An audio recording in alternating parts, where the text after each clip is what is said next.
7 months ago, I started working on a comic dub recording for the pilot episode of The Ship with a Face. I gathered friends from college who wanted to be involved, and with approval from some of the professors, we recorded lines for the characters in one of the recording booths on our campus. Unfortunately, we weren't even halfway finished recording everything when the semester finished and we had to part ways. What you're about to see is finished in a way it wasn't intended. And as much as the recording quality was poor and the writing issues of the episode seem more glaring to me now, I think I owe it to my friends and to myself to at least finish what I started in some form. So, with a special thanks to the voices of, forgive me if I pronounce these wrong, Jade Velas, Avery Burdick, Nicholas Boltz, Leighton Cooksey, and Dallas Gartrell, and Sparrow Kendall, I present to you the comic dub for The Ship with a Face, Episode 1, An Earthly Snatch, with all recorded voice lines provided, and everything that happens during what we couldn't record, narrated by yours truly, to fill you in. Thank you.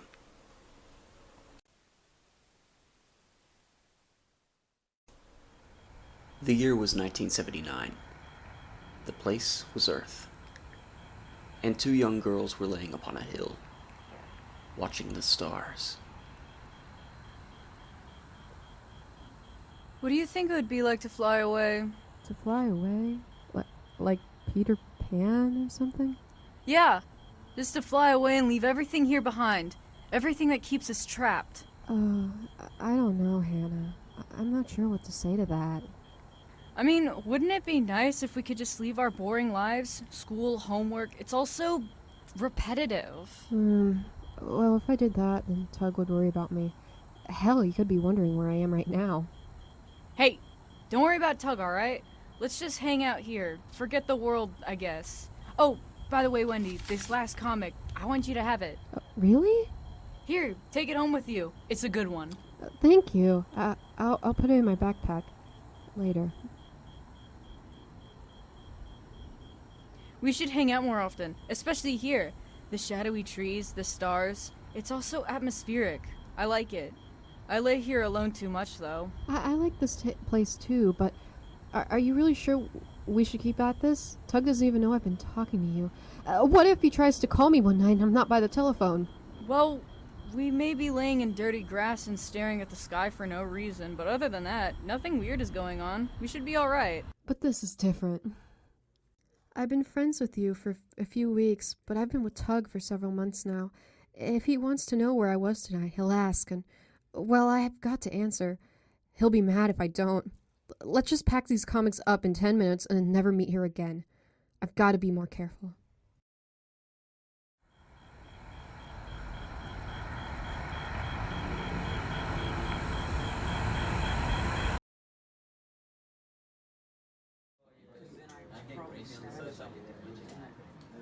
Anna? Anna Twist? Young lady. How many times do I have to tell you to stop daydreaming? It's for your own good, you know. If you can't focus on your work here, who's to say you won't be able to focus on your work in the future? What good are you to the world if you can't just do your work?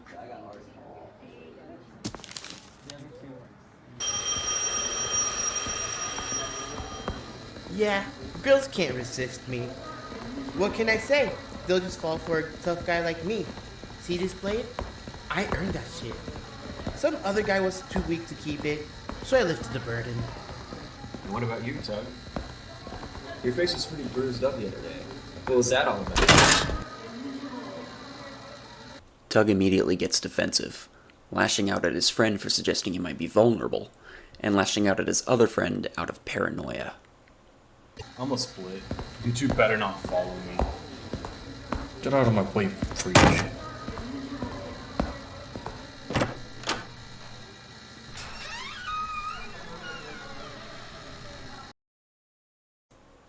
Hannah plays hooky on one of her classes to find and talk to Wendy. She at first casually talks about the comic before bringing up some things with more troubling implications, including a black eye. She reassures Wendy that she can come talk to her anytime she needs to, But Hannah is, for the time being, kept in the dark.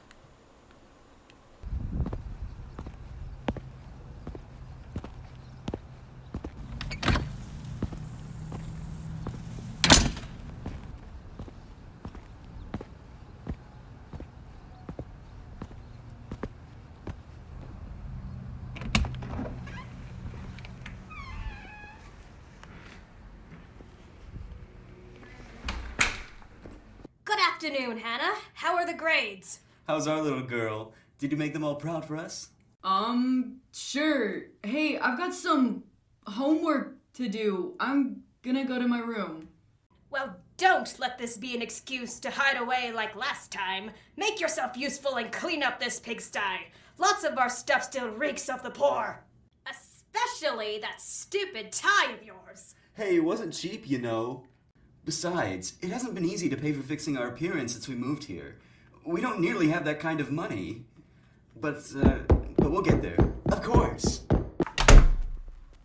I'm living away from my friends back in the old neighborhood, all because those two won the lottery once. This house may be big, but even its walls can't contain their ego. Well, at least I still have these.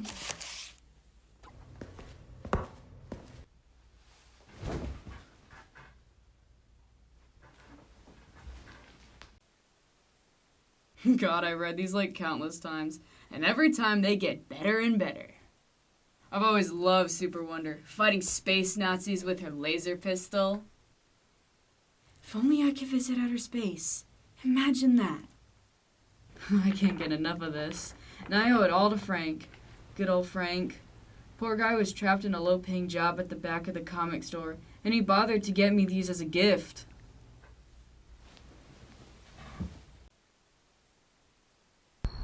I wonder what Wendy's doing right now.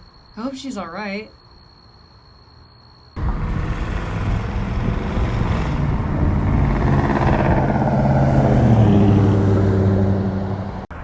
I've been thinking lately. I've been thinking a lot. Last month, we agreed you'd spend more time with me. Lately, I've been feeling like I need some extra reassurance. Promise me there is no one in your life I don't know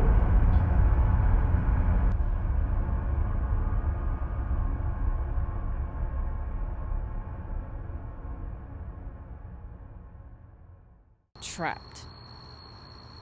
We're all trapped. Tug rants to his girlfriend about how she might leave him for someone else if not kept tightly. Trapped by the very systems that made us. He makes her feel guilty. In the snatches of those we think we need. They sit and overlook the city and neighborhood, while Tug dismisses her concern for him. Control comes in many forms, and it's everywhere. Wendy isn't the first. I've had tons of friends in oppressive situations, especially in the old neighborhood. Ordinary people stuck in their job or household, trapped by their role in the world. It's all the same to me. Others don't notice, but I do. Why should I live by the rules when those I care about have been abused by them? How far does it extend? This dynamic of control, is it really everywhere?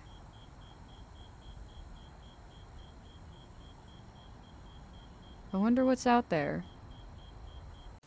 Wendy approaches Hannah the following day at school and insists on returning her comic, claiming she doesn't have the time to read it when asked why.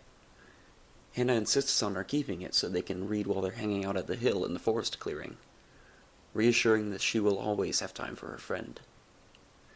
Then, later, at the hill, Wendy worries about reading comics being something some people close to her can't accept. She worries about someone close to her getting angry and hurtful. Hannah then explains that to have autonomy takes courage. Sometimes, the mere taste of freedom is all it takes for someone to free themselves from the darkness of control. Days seamlessly blended into each other, but at night they met in the light of the hill, keeping each other company. In those final days together, The comic offered escapism, and Wendy's friendship with Hannah was a secure place of comfort and reassurance. And it made all the difference. For a while, they managed to time things just right, but that didn't stop Tug from getting suspicious. Something was different about Wendy. An unforeseen strength was growing in her, and it seemed to come out of nowhere. He had a feeling he knew what was going on, but he just couldn't find any proof. Eventually, on one fateful night at the Hill, Wendy reveals in shock that for once now, she has actually missed being punctual with Tug, and is now late to meet him. Hannah suggests making an excuse, and Wendy accepts the idea, admitting he's been unfair, but unable to let go. She tells Hannah to go home, and she gets up to go find him.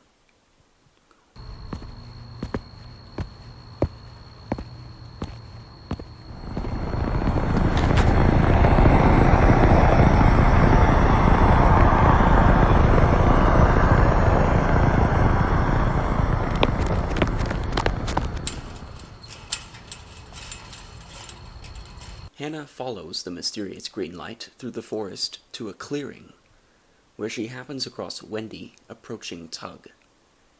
Hannah watches from behind a bush as Wendy explains that she was busy using her father's woodshed.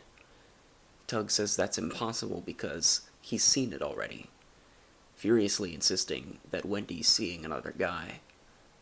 When all else fails, he strikes her, compelling Hannah to leap out of the bushes and expose herself. Tug immediately makes the connection that Wendy was meeting with Hannah this whole time, right before Wendy promptly dumps him. Losing control of the situation, he pleads with her, and grabs Hannah when she assures it's truly over.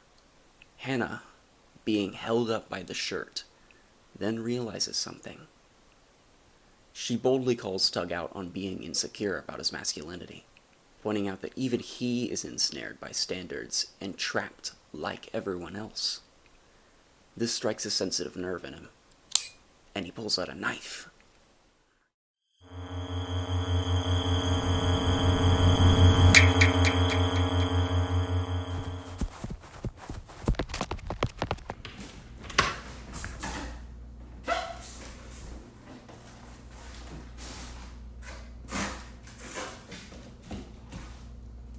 Mom? Dad? What are you doing? Oh, go to bed, sweetie. We'll take care of this. Hannah notices the comics that the parents have confiscated and points them out. Oh, those old things? I'm not even sure how we had them. Look, sweetie, we're having a bit of financial trouble right now, and we need to get rid of some of our old junk, so... So what? You're not selling them, are you? No. You can't be serious. It's for the good of the family. So far, we've got the big house, but it looks so empty. It's a slow start, and we need an extra boost of income right now.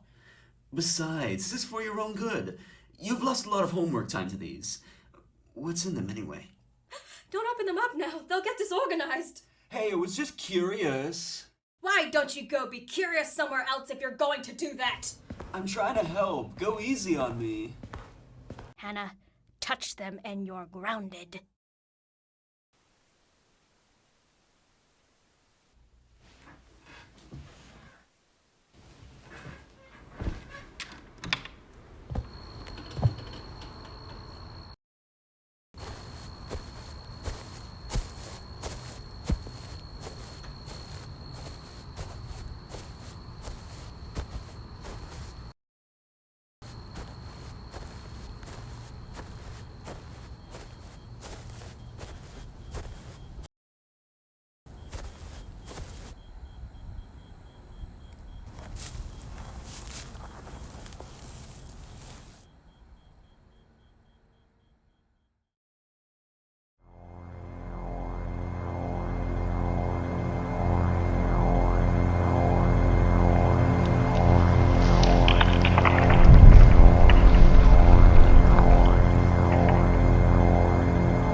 And after that moment, nothing was ever the same.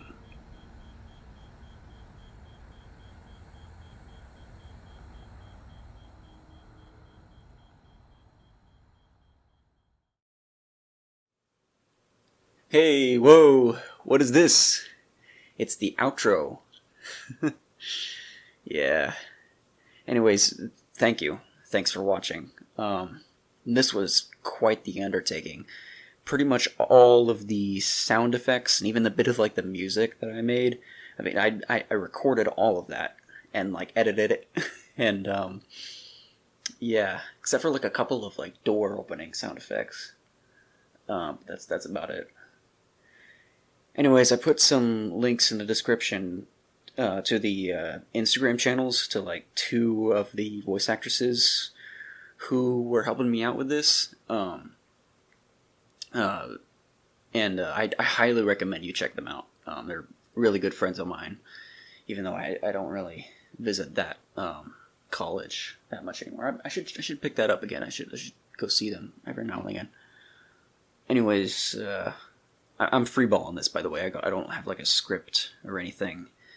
But yeah, The Ship with a Face. If you're new to this, if you haven't read this webcomic I've been making sort of on and off in my life, well then, welcome to this thing I'm doing with my life. I put a link to the webcomic on Tapas in the description as well. If you want to help me out with that, all there really is to do is just go there and subscribe to it. If you don't have a Tapas account, just make one, subscribe to it. And at the moment, I'm on like a hiatus with it, because the process I was doing to make like the pages and to write the comic was taking me forever. I mean, it literally took me 2 years to finish that first pilot episode that you just watched. But I think now that I've thought of a much more efficient way I could be tackling this thing as a whole, you might see more pages show up on Tapas in like a month or a month and a half or something, somewhere around a month later from now. That is if this plan works out, and if it will be as fast as I think it is, because what used to take me months might actually be able to just take me a couple of days if I do this right. But yeah, thank you, and well, I'll see you there, I guess.